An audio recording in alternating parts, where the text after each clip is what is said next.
Hi, Mr. Basic here. We're going to do something a little different. Today, we're going to answer a question. It's a question that's on so many of your minds. A question that's on mine. What exactly is a compressor?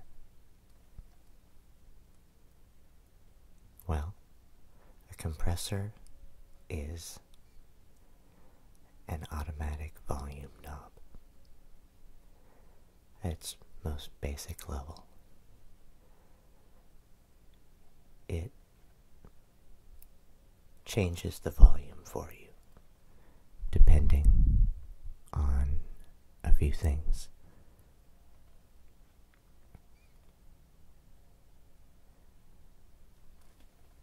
It trims off the very loudest of sounds that come out in your mix or your song that are unwanted, that either hurt the ear or simply hurt your mix or your song and its continuity. My headphone cable is too long, so I've got it tucked into my pants so it doesn't keep doing this.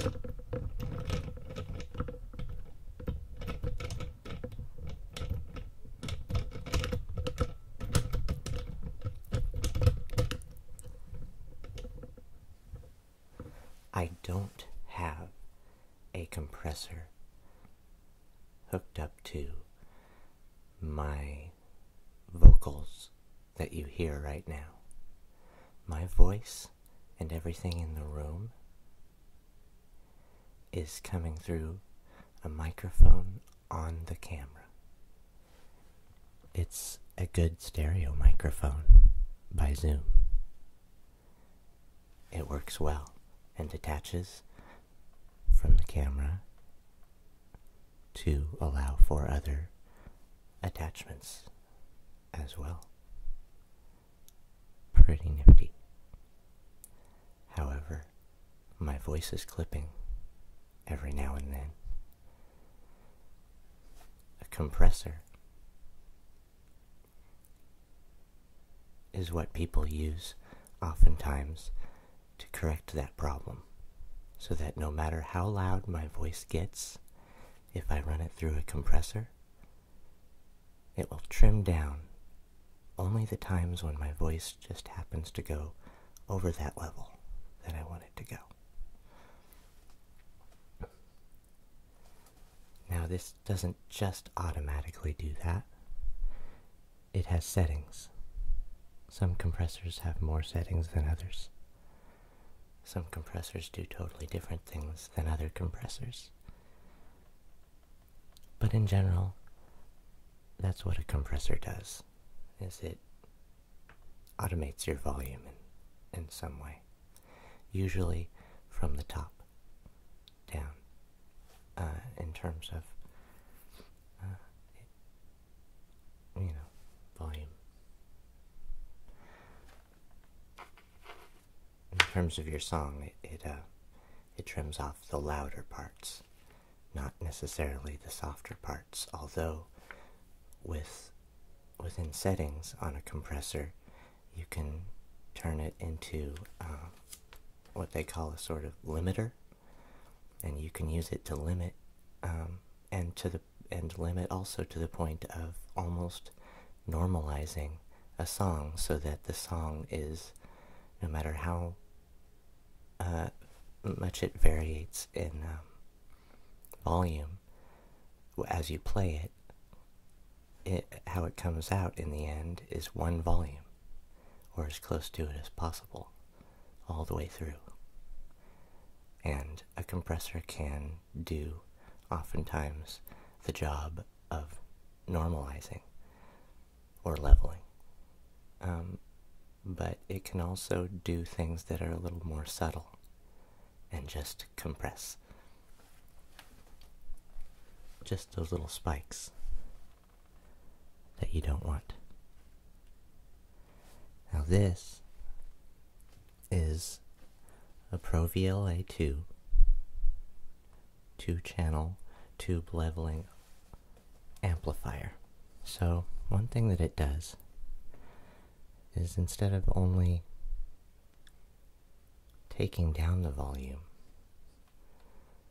that's coming through it, it can also add volume and then limit the volume in the ways that a compressor wants to limit the volume when you want to. So it can actually add volume. It can only add volume and not any sort of character or differences if you'd like as well. However, you can use a compressor to add different tonalities, different character to your sound.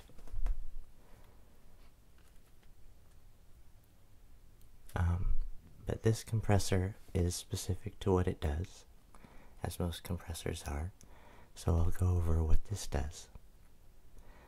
For one, this little light here is the stereo link light. This device does the stereo linking of the two channels. You can use these independently, like you just have two boxes here. And these are two compressors. You can use it that way.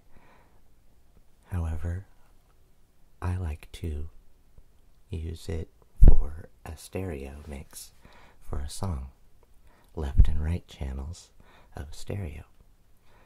And so that all of that kind of operation is easier, and I don't have to just do both knobs exactly the same no matter what I'm doing, and maybe worry that I'm ending up with something off. Instead of that, I can just have this switch on. There's off and on. And what that does is I control both channels from these controls. And when I turn one of these, it does the same for both channels. And when in stereo link mode, the VLA II has this knob here that's usually the output level for channel 2.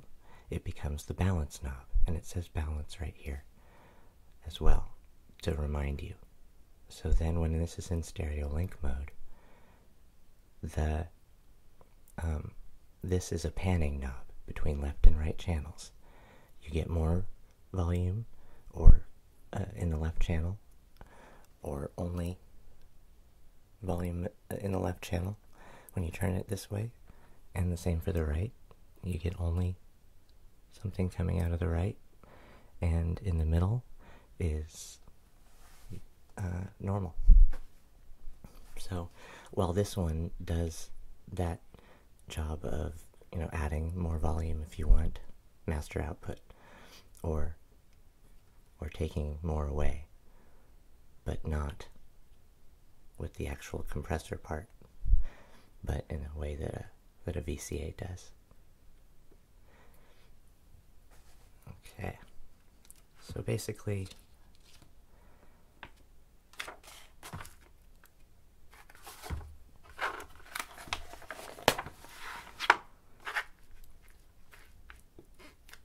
the input threshold control is the first one.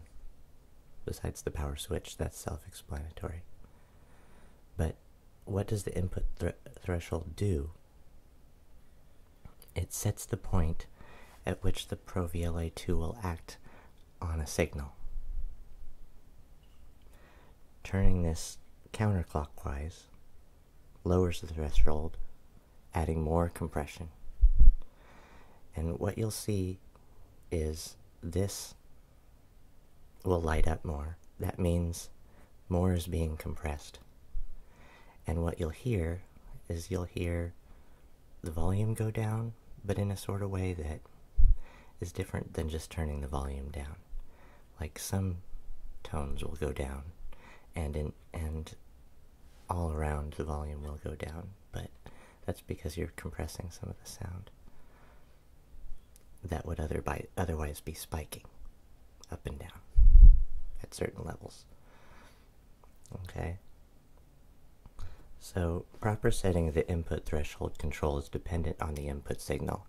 The output of a guitar can be negative 20 decibels to negative 10 decibels, whereas the level from an insert on a mixing console can be negative 10 decibels to plus 15 decibels.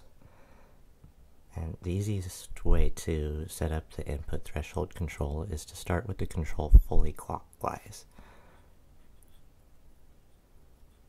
like this, because you're letting everything through. And then you slowly turn it counterclockwise, lowering the threshold until the yellow LED light on the gain reduction meter begins to light. And then you adjust the control either lower or higher for the desired amount of compression. And then you use the gain reduction meter as a visual guide to the amount of compression applied. Like I said, these lights here. That's the amount of compression that's actually that the machine is doing for you on those loud spikes. And then, so this ratio control knob selects the amount of compression applied to the input signal once that signal reaches or exceeds the threshold. This compression amount is expressed as a ratio of input to output. For example, a 4:1 compressor ratio is chosen for every 4 decibels over the threshold. The input signal rises. The output level only rises by 1 decibel. So, 4 in, 1 out. In this case, if the input signal increased 12 decibels over the threshold, the output level would only raise by 3 dB. In general, compression ratios of 10:1 and greater are considered limiting. The range of ratio control is 2:1 to 2:1. That's, you can't see it over here, but it says 2:1, 4:1, and then all the way to 20:1. The Pro VLA II may be used as either a compressor or a limiter. So basically, use it as a compressor, use it as a limiter at a higher level. So you can use it as a multi-track recorder, DAT machine, hard disk recorder, or analog recorder, or in a mixer's channel insert points, or between a microphone preamp and signal processors, or between preamplified musical instruments like synthesizers, or guitars, or bass, or samplers, or any other acoustic instruments with pickups, or a line-in, jack, sort of line-in cord. But anyway, so here we come to the output level control. It serves 2 functions. The channel 1 knob always controls the output level of channel 1, but can also serve as the master output when the link mode is active. So it's the master output when you're using this to do stereo, left and right, and then this one over here is used to pan, like I said before. So yeah, the channel 2 output level operates as a standard channel 2 control or as a balance when the link mode is active. So basically, then we've got, this is an upgrade to the original Pro VLA. Had everything like this, as you see, looks almost exactly the same. I mixed them up before when watching videos, didn't realize I was watching one or the other. But there's a difference between the first one and the Pro VLA II. The difference is the envelope, the attack and release knobs that it has here. Now, on the previous one, there was a switch. It was a button, and you press down the button, it goes between fast and slow envelope. Now, instead of a fast or slow switch for an envelope, we have both an attack knob for the first part of the envelope and a release knob for the second part of the envelope. The attack control sets the time it takes for the compressor or limiter to respond to increases in signal level. But it does that by reducing the gain, like right at the onset of the loud noise. It reduces it more, or the time that it takes gets, the time that it takes to start reducing it is more.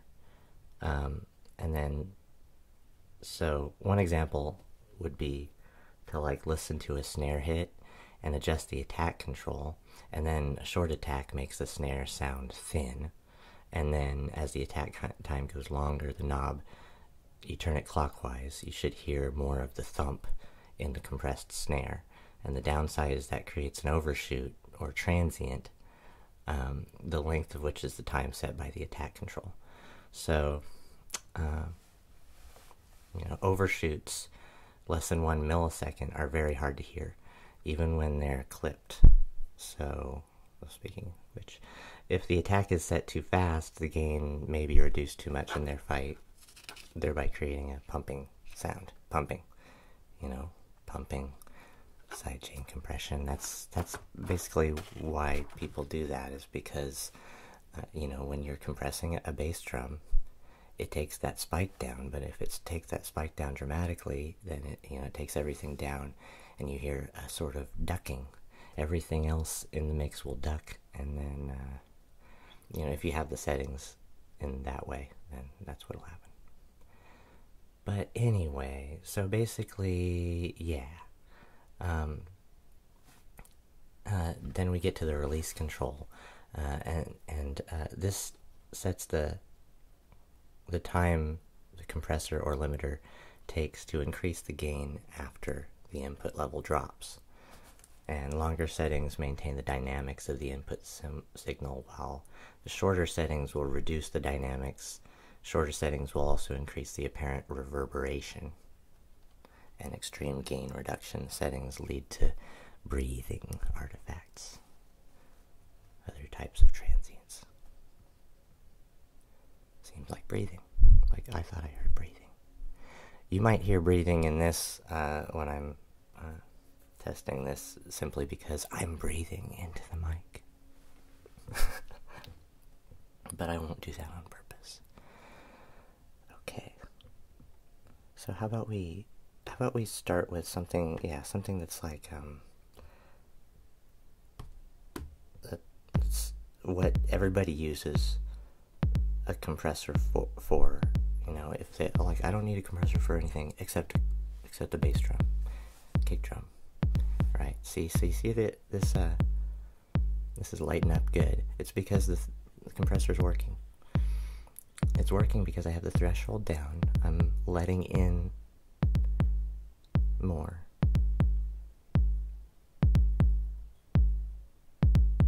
Okay. I'm letting in more of the sound, then the compressor's working less.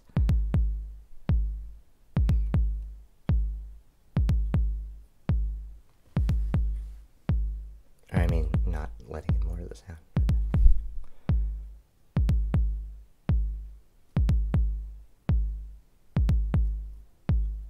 More of the input. See, if I turn up, how I have this going is I have my mixer going into here. So I turn this up. This is my master. It's louder. I turn the input threshold down. You can see that it's much quieter, right? Much quieter. But you see how this is going? It's because the compressor is compressing the sound. So this isn't the input coming in. The input coming in is this. The output level.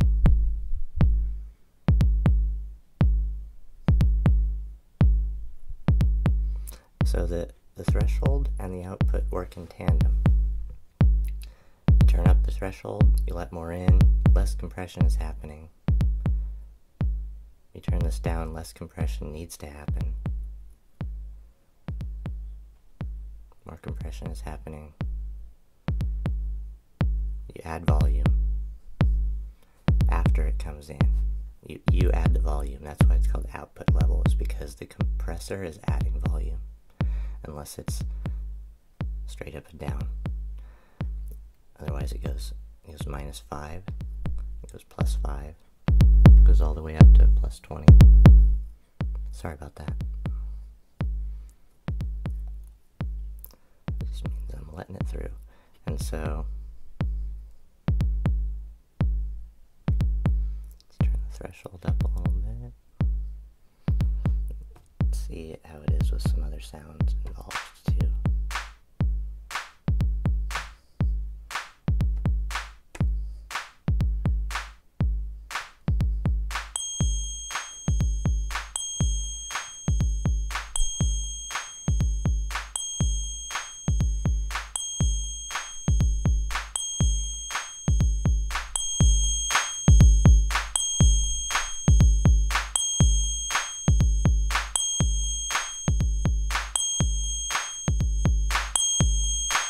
Basically, as I'm doing this, the mix is all going up in volume, except for those tiny spikes that are at the end. All those tiny spikes, they're a little bit louder, that create the clipping. So now I can get as loud as I want without quite getting to the clipping. Just like that.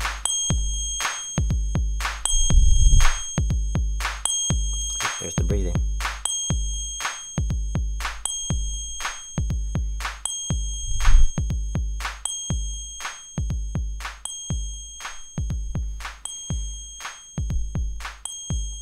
Not using the compressor. Using it. Now bypassing it. Why does that make it quieter? Because I'm adding volume.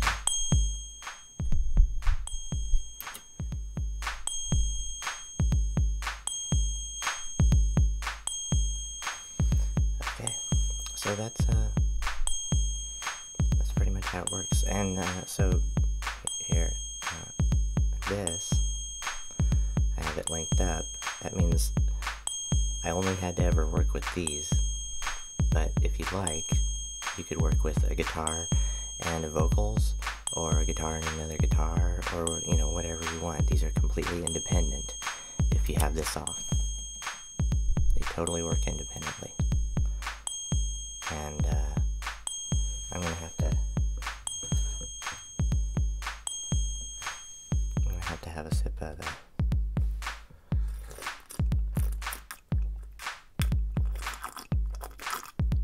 Because it's an ASMR video, right? I guess. Is this ASMR? I don't know.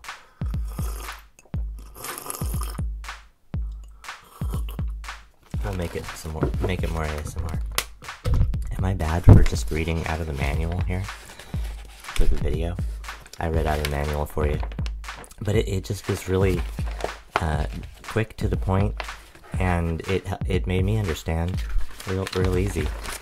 And then it has this one diagram of the knobs and of the view meters and readings. As you can see, this is the one that shows where your peak is. It says this was your peak, this was your peak, this was your peak. But I don't have the best camera, and that contributes to me still clipping sometimes, because it has settings that I don't know if they're good or not.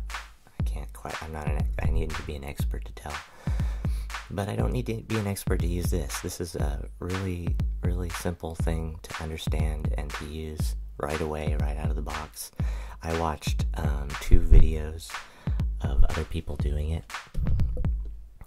of other people showing what the VLA II is and can do, and it's pretty straightforward. it does the job, and it does the job well, I think. But if you want to do something more complicated and shape your sound, this upgrade, the VLA II, will allow you to do that because of these new attack and release knobs. And that'll allow you to shape a bass drum, for instance, to make it go boom, and then level, and then down. That sort of thing. However you want. It's just an AD or an AR, technically, envelope, but it's a much better envelope than just a fast or slow switch. So thumbs up on that, and thumbs up on how it looks and how it seems to fit with what I've got already. I have had issues with the System 1. In my previous video exploring System 1 that I just did with this, I noticed it was like blow your ear out a few times, which I'm sorry I might have done with my vocals here because they're straight into the camera, but I won't dare do it with anything going through this compressor, because it limits as long as I get the threshold down. You know, if you use it right. If you're not using it right, it might not do the job. But pretty simple. And then it's got these bypass. The bypass will just show you quickly the difference between... Did I already do that? Did I show you that? Yeah, I did. Anyway. And then you can change how your VU meter is acting by just making it the input and not what's going on through your compressor. Yep. Alrighty. Thanks for watching. Let's do something. This is a Coffee and Beats Volume 2 circuit pack, and this is like the default thing that it's on when you turn on the machine, as far or the sessions, as far as the sound goes. Oops. So let's just start out with these. Yeah. Boom, boom, drums.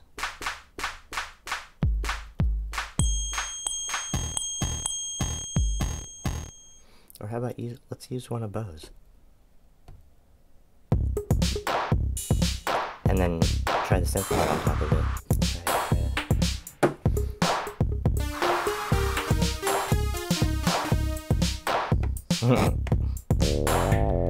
Okay. So we gotta do a bass line.